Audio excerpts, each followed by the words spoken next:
نرى اللوحة التي أمامنا التي تبين أبرز الأخطاء التي تحدث عند نطق النون الساكنة والتنوين.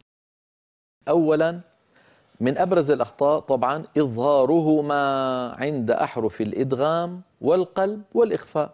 هذا أمر طبيعي. الإنسان اللي ما درس أحكام النون الساكنة والتنوين، يعني إنسان هكذا بعمره ما مر على هذه الأشياء، ولا بيعرف العرب كيف تنطق، ولا تلقى من أستاذ، ولا له به الوادي يعني. لما بده يقرأ بيقول لك مثلا من يعمل، وفي أنفسكم، يعني يأتي بالنون مظهرة، قد يغن قد ما يغن، يعني يفعلون أشياء عجائب. إذن من أهم الأخطاء عدم يعني الإتيان بالإدغام أو بالإخفاء أو بالقلب، يعني جعل النون دائما مظهرة. هذا طبعا خطأ، وسببه عدم التعلم والعلم بالتعلم. وهذا العلم، علمنا علم التجويد أيها الإخوة، علم ذو شقين. الشق الأول نظري لابد من إدراكه وفهمه، والشق الثاني عملي لابد من تطبيقه والدربة عليه حتى يصير الإنسان عنده مكنة في هذا الأمر. نعود إلى اللوحة لنرى الأمر الثاني اللي ممكن يقع فيه أيضا قارئ القرآن. الخطأ الثاني إدغامهما، طبعا ضمير التثنية عائد على النون الساكنة والتنوين.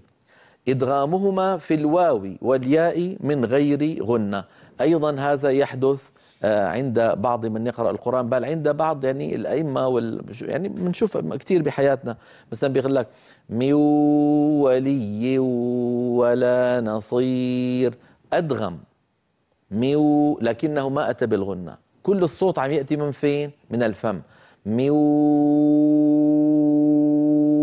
ها أنا الآن أسد أنفي وأفتحه والصوت لا يختل. لو كان القارئ يخرج غنة عند سد الأنف وفتحه لابد أن يختل الصوت، فعدم اختلاله دليل على أن القارئ يقرأ صوتا فمويا من غير غنة. فمن يعمل مثقال ذرة خيرا يره، خيرا، ألاحظتم الصواب؟ خيرا، لابد من صوتين، ياء من الفم، غنة من الخيشوم. من ولي لابد من صوتين، واو من الفم، غنة من الخيشوم، معا يبدأان معا وينتهيان معا. هذا من حيث الأزمنة، ليس أحدهما أقوى من الآخر، هذا من حيث المقادير. يعني لما بقول من ولي، والمقادير 50% 50%، 50% واو 50% غنة. ما بيصير يكون صوت الغنة قوي والواو ضعيفة، أو العكس الواو قوية والغنة ضعيفة. بده يكون الصوتين من حيث المقادير متساويين، من حيث الزمن يبدأان معا وينتهيان معا. وما قلته عن الواو ينطبق على الياء. نعود إلى اللوحة. الأمر الثالث الذي ممكن يقع فيه القارئ ترك فرجة بين الشفتين عند قلبهما ميما مخفاه، وهو أمر محدث، نحو من بعد. طبعا هذا البحث أنا أطنبت فيه وأطلت الكلام فيه في وقته، وبينت لكم أصله وفصله، وما في داعي نكرر فيه. المهم هذا الصوت هذا عمل محدث، محدث أقولها بملء الفم، هذا أمر محدث. لا بد من أن يكون قلب النون الساكنة أو التنوين إلى الميم قلب صحيح، والإخفاء هو أن يرتفع المخرج عن الميم والباء ارتفاع واحدة، من باء. بهذا العمل شابه الإخفاء الإدغام، وخالفه باستقلال صوت الميم عن صوت الباء. أما قياس إخفاء الميم على إخفاء النون، وبقياس لا يستند إلى رواية ولا تدعمه الدراية، لا في نص يدعمه صريح ولا في رواية تدعمه، وهو أيضا مخالف للفطرة، وشرحت هذا ولا أعيد فيه. هذا أنا من باب الأمانة العلمية نبهتكم وأديت ما علي. ترك الفرجة بين الشفتين عند قلب النون الساكن أو التنوين أمر خطأ محدث.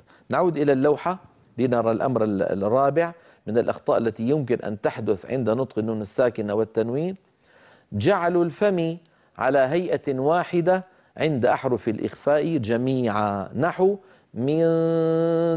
طبعا من دوني ومنصورة. هذان المثالان وما ماثلهما. طبعا المثالين أتيت بهما عمدا، واحد مرقق والثاني مفخم. من دون هذا مرقق، منصورة هذا مفخم. بعض إخواننا، وأتكلم بصراحة أخص بالذكر بلاد الهند وبلاد باكستان وبلاد تركيا، هذه البلاد بلاد يعني غير عربية طبعا، وهم تبع لنا في قراءة القرآن. يعني هذا أمر لازم إخواننا غير العرب ما يزعلوا منه، أرجو أن لا يكون في حساسية. يا إخواننا، هذا الكتاب كتاب عربي مبين، نزل بلسان العرب، فلما يأتي غير العربي لينطقه وهو متأثر بلغته ويعني يتصنع كيفية أدائية ما ألفها، بل نحن حتى العرب أنفسنا ما ألفنا، لكن أقول ما وجدته. أغلب إخواننا في البلاد العجمية الشيخ وشيخه وتلميذه ينطقون خطأ، فلذلك بالنسبة لهم ما بيعتبروه خطأ. بالنسبة لهم بتلاقي الشيخ هيك عم ينطقه واللي تلميذه شو السبب؟ عدم الإتقان والبعد عن الشيوخ العرب. هذا الأمر لابد أن ترجعوا فيه. هذا أمر صوتي لغوي يتعلق بالنقل القرآني ويتعلق بأصوات عربية. فيعني لما بيجي مثلا بيقول لك من دوني، من صورة، من قبله، نفس الصوت عند ال15 حرف. هذا شو سببه؟ سببه عدم الإتقان. أين الإخفاء؟ لو أن فاعل هذا الأمر أعمل ذهنه أو سأل أو اجتمع بالشيوخ أو قرأ كلام الأقدمين لعلم بأن الإخفاء عملية كانت تفعلها العرب في كلامهم اليومي للسهولة. أين السهولة بميو دوني؟ بالله عليكم فين السهولة؟ ميو، لأنه أنا لما أقول ميو دو أنا ما هيأت فمي على مخرج الدال، أتيت بمكان آخر، ثم لما انتهى الصوت ميو دو انتقلت إلى الدال. إذا أنا عملت مكانين. وين السهولة؟ وين تعريف الإخفاء أنه حال بين الإظهار والإدغام؟ ذهب كل هذا. لا نحن أظهرنا ولا نحن أتينا بالكيفية التي كانت تفعلها العرب للسهولة، سواء نطقنا نون مخفاة يعني غنة أقصد مفخمة كما ذكرت، أو بالعكس من دوني منصورة. يعني سمعنا هذا وسمعنا سمعنا من يفخم الغنة عند الجميع عند حروف الإخفاء ال15، وسمعنا من يرقق الغنة عند الجميع. بيقول لك مثلا من دوني، من قبله، تصور من قبله. طب انت لما قلت من ما كان فمك مهيأ على مخرج القاف، ولما قلت قبله ذهبت إلى مكان ثاني، فأنت تذهب إلى مكانين. فأين تعريف الإخفاء؟ أين تعريف الإخفاء؟ أعملوا عقولكم واتبعوا الشيوخ المتقنين. لو أن أحدنا عربي أو غير عربي، لكن يكثر في العجم، والسبب واضح أن هذا لغة والعرب أدرى بلغتهم. لو أن إنسانا يعني تلقى من أحد الأساتذة حرفا وتبين له أنه خطأ، ما يصر أن يصر عليه، ما يصح أن يصر عليه، لابد أن يرجع ويعود ويقرأ القراءة الصحيحة. نعود إلى اللوحة. الخطأ الخامس اللي شاهدناه في موضوع الأخطاء التي تحدث عند نطق النون الساكنة والتنوين: تطويل زمن غنتهما زيادة عن المطلوب. لاحظوا الأمثلة: من هاد، هذا الإظهار، من هاد. ممكن نسمع من بعض طلابنا من هاد بيروح بيطول غنة الإظهار. يا ابني هنا ما في تطويل، على طول من هاد. هذه النون غنتها ناقصة.